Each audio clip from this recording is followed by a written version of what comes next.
Hey guys, quick heads up about this episode. Number one, the data in it is accurate as of June 1st, but due to the nature of everything with Scares That Care, I can't verify that too much past that. If you're interested in what's going on, make sure you check out their Facebook page or website, which is all going to be linked in the description.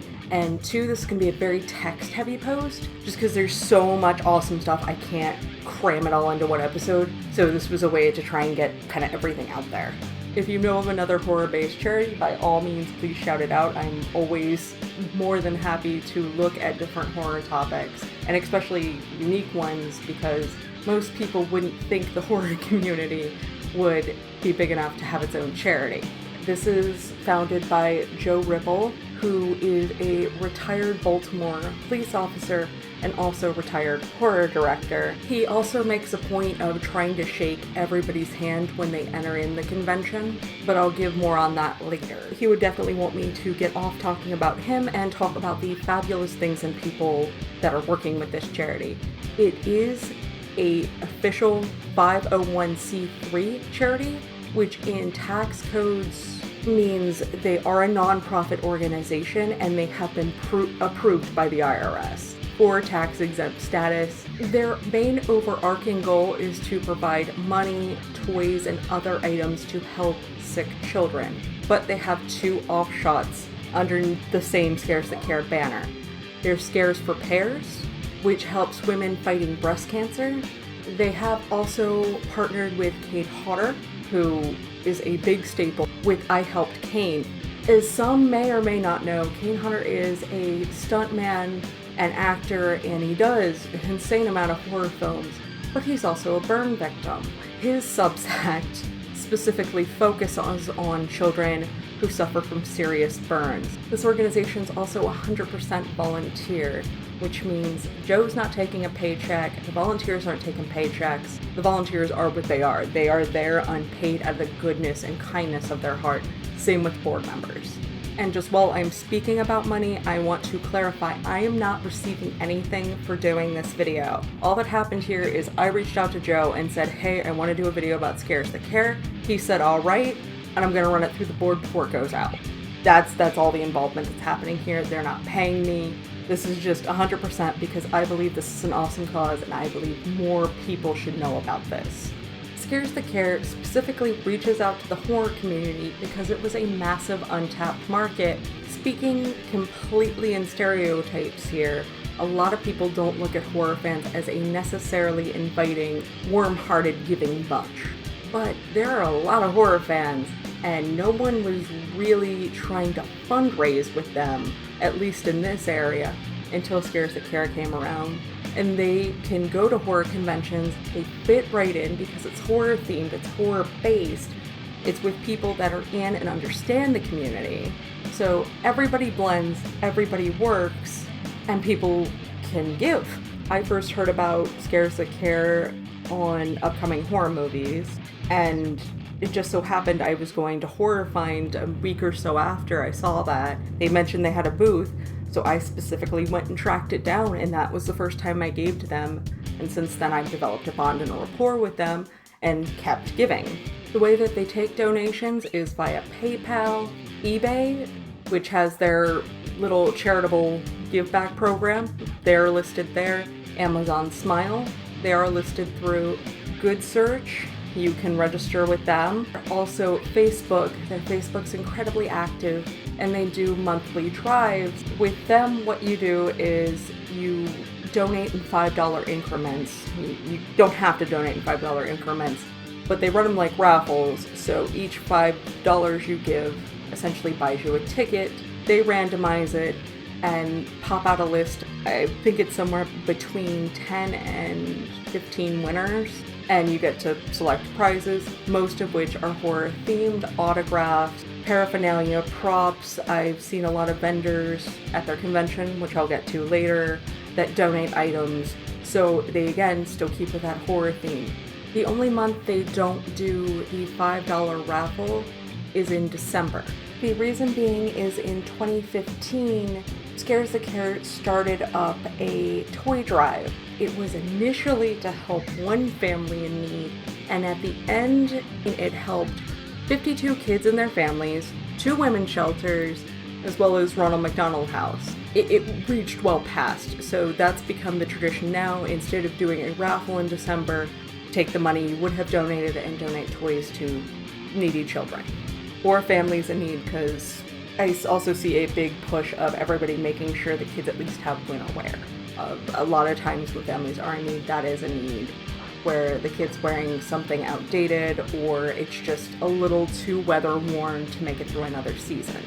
You can also donate by texting 41444, Scares the Care, and I'm putting that all up on the screen right now. They also take check, money order, and items themselves at their P.O. Box, putting the address on screen right now. If you're interested in volunteering, either for them if you're in the area or their convention, the form I'm going to link below in the description. They are also the official charity for Monsterpalooza, Mad Monster, and Rock and Shock, and I believe they were the official charity for Horror Find when Horror Find was still around. In July will be their 4th year hosting their own convention, which the proceeds from that all go to needy families. This year it will be from July 21st to July 23rd of 2017, and it's held at the Doubletree Hilton Hotel in Williamsburg, Virginia. The event, like most conventions, runs from Friday to Sunday, but on Thursday last year they did a showing of Jaws in the pool because there is a really nice pool area in that hotel. This year they're going to be doing the movie Piranha. On Friday they're going to have a 5K, both for adults and children. Friday through Saturday, they have a silent auction as well as a film festival. Unfortunately, submissions for the film festival are currently closed, but if you start following them, they're really good about putting up when things open up if you are a small filmmaker looking to get seen. Since this is a horror-based charity, but it is focused on children, the board of directors go out of their way to make sure there are kid-friendly things. They're unveiling a kid zone this year. They have been very clear about it's not like a drop your kids off to babysit while you run around. It's just a place for kid-friendly activities to do with their parents. All weekend they also have the standard celebrity room, vendor room. They have a haunted house, which has been going since I want to say year 2 by Red Vein Army, which they've done a fantastic job each and every year. It's almost impossible to tell that those used to be hotel rooms. There are author readings all throughout the weekend, as well as workshops and classes. The workshops and classes include FX workshops, which are hosted by Roy Woolley and Tyler Green, both from Face Off. I'm sorry, I'm not familiar with the show. If I mispronounce their names, I'm sorry. On Saturday this year, they will have a writer's workshop, which is hosted by Tom Monteleone, John McKay, and Olivia Monteleone. There's a Saturday costume contest, which is hosted by Count Cordoval. I'm going to link to his channel. He is a horror host that moved onto the internet when horror coasting kind of became passé. He's been a fabulous staple in the community and has been very dedicated to Scares the Care. I can't thank him enough for how much he does for this charity. And does have a kids section and does have an adult section. I know a lot of parents love that because it's kind of getting a second use out of the costume before your kid's probably going to grow out of it, because there's enough time between Halloween and now. On Saturday, there's also going to be a Rocky party. They are selling goodie bags for callbacks.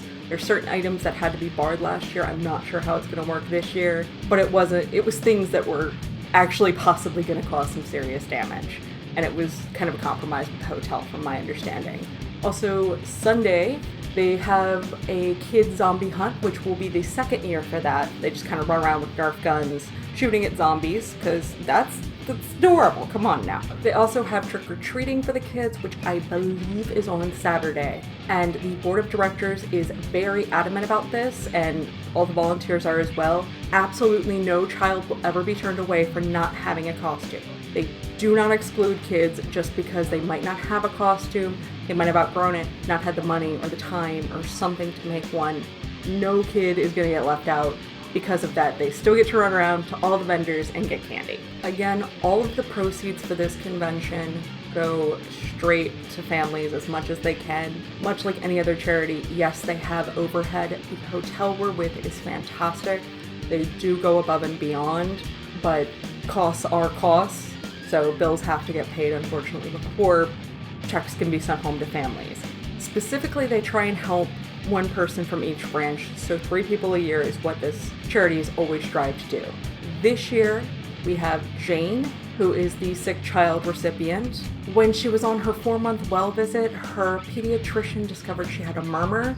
A cardiologist at Hopkins confirmed she had several heart defects, which included a coarctation of the aorta, a bicuspid aortic valve, and pulmonary artery stenosis, unfortunately, as well as 2 holes in her upper heart chambers. Later on, they found out Jane also has severe pneumonia. It's a condition that makes it extremely difficult to fight even really routine bacterial infections. A coughing fit or stub toe can be a seriously life-threatening thing for her.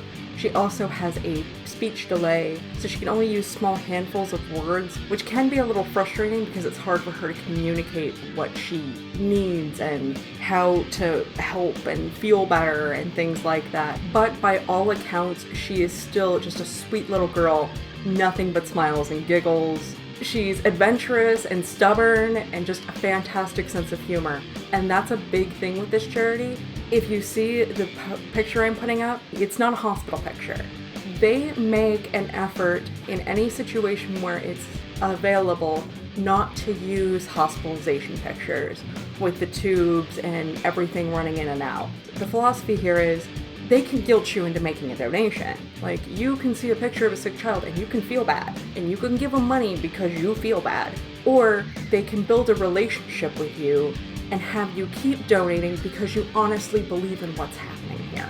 So with Jane, as you see, she looks like a happy little girl. I'm not attempting to bash other charities because, believe me, the board of directors would be very upset if they thought I was trying to do that. It's just other charities sometimes will use this as a tactic, pull money in, whereas this one, they want to show these people not as conditions, they want to show them who they are. Jane and all the other recipients are not their condition, they are people willing to fight and be happy and be personable, so why not show and celebrate that? This year, Tiffany will be the breast cancer fighter recipient. She's a single mother of 2. She was diagnosed with stage 2 breast cancer. She's undergone a double mastectomy and had lymph nodes removed, but again, by everybody's count, she is an extremely strong woman. She's never seen without a smile or a kind word. As they even said about her, strength comes in many forms, and so does help. And last but not least, Bert is the burn fighter recipient. They typically have a child recipient. This year will be an adult, and I want to give a warning because Scares That Care also gave a warning. I'll give a timestamp for when Bert's story is over because it is pretty graphic. In September 2016, Bert got off from working the overnight shift. He met up with a few friends for breakfast and then went home for a short nap. His plan was to wake up and go get party favors later that afternoon because his son's first birthday was going to be on Sunday. Unfortunately, while Bert was asleep in his room, his roommate's mentally unstable ex-girlfriend attacked him without provocation or warning. She specifically burned him with boiling oil and stabbed him repeatedly when he tried to escape. Bert suffered from 2nd and 3rd degree burns on his head, face, and chest. Since that date, he's had 3 skin grafts and has a lot more to come. When they first posted Bert, and this is why I said when pictures are available, not in the hospital, Bert was in a medically induced coma when he was nominated and accepted as the burn fighter recipient. So happy to say they gave him a check and he is out of a medically induced coma. He's like, I'm not quite sure how active he is, but he is up, he is moving. And as you can see, he looks great. Again, they're not just recipients, they are people that they have invested time with, they have invested energy with. The point of Scares That Care and the point they always try and make is, yeah, we can hand out checks, but we want to make sure these people are getting the help that they need. Well, money's always great, we want to show them there's a support network here. We want to support people beyond just giving them a check and leaving. It's why they want to make everybody aware of this is exactly what your money is going to. They're very transparent about what things are done with what funds. I've never once felt that the money my husband and I personally give was used in any kind of way I disagree with. If it has to go to pay the bills, it has to go to pay the bills, but unfortunately, that's the nature of the beast when you're talking about charity. The bigger you get, the higher your expenses go. And they work consistently to make sure costs are kept as low as they can so they can make your dollars do as much as they can. Really, this is just something I've wanted to do for a while now. This was probably one of the initial planned episodes just because I'm like, well, I've got eyeballs. Let me put this out there and see who's interested and tell them about this really cool thing that's happening. I'm definitely going to try and get this out before the convention, so if you can make it, great. I posted links in the description for the weekend convention as well as the charity itself, so you can research it on your own. Thank you for listening. As always, if you like what you're hearing, please give a thumbs up, comment.